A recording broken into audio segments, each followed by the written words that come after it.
ইন্নাল হামদালিল্লাহ ওয়াসসালাতু ওয়াসসালামু আলা রাসূলিল্লাহ আম্মা বাদ। জেনজিদের প্রতি খোলা চিঠি। প্রিয় জেনজি, অনেক ত্যাগ ও রক্তের উপর দাঁড়িয়ে বাংলাদেশকে স্বাধীন করেছ। আজ বাংলাদেশে ভারতীয় আগ্রাসনে তুমি খুব বিচলিত, তুমি কিছুটা ভীত সন্ত্রস্ত, কারণ এই দেশটা অনেক রক্ত দিয়ে কেনা। তুমি স্বাধীনতা এনেছ, আজ স্বাধীনতা বলুণ্ঠিত হওয়ার আশঙ্কায় তুমি আবার ময়দানে নেমেছ। তোমার উপর এক বিশাল দায়িত্ব, কার্যত স্বাধীনতা আনার চাইতে রক্ষা করা কঠিন। আমরা জানি তোমরা পেরেশানি, উদ্বেগ, উৎকণ্ঠায় সর্বদা বিধ্বস্ত, কারণ এই ভূমি দখলে নিতে পেতে আছে পুরনো শকুন।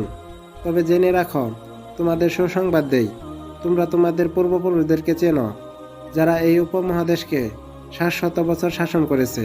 তোমরা তোমাদের বীরদেরকে চেনো, তাদের সমরনীতিতে বলিয়ান হও, তাদের তাওহীদের রঙে রঙিন হও। তোমাদের সাহস ও ক্ষিপ্রতা, ধৈর্য, বুদ্ধিদীপ্ত বিচক্ষণতা যদি তাওহীদের শক্তিতে রূপান্তর হয়, তোমরা শুধু ঢাকা না, দিল্লির মসনদেও তোমাদের পতাকা উড়বে।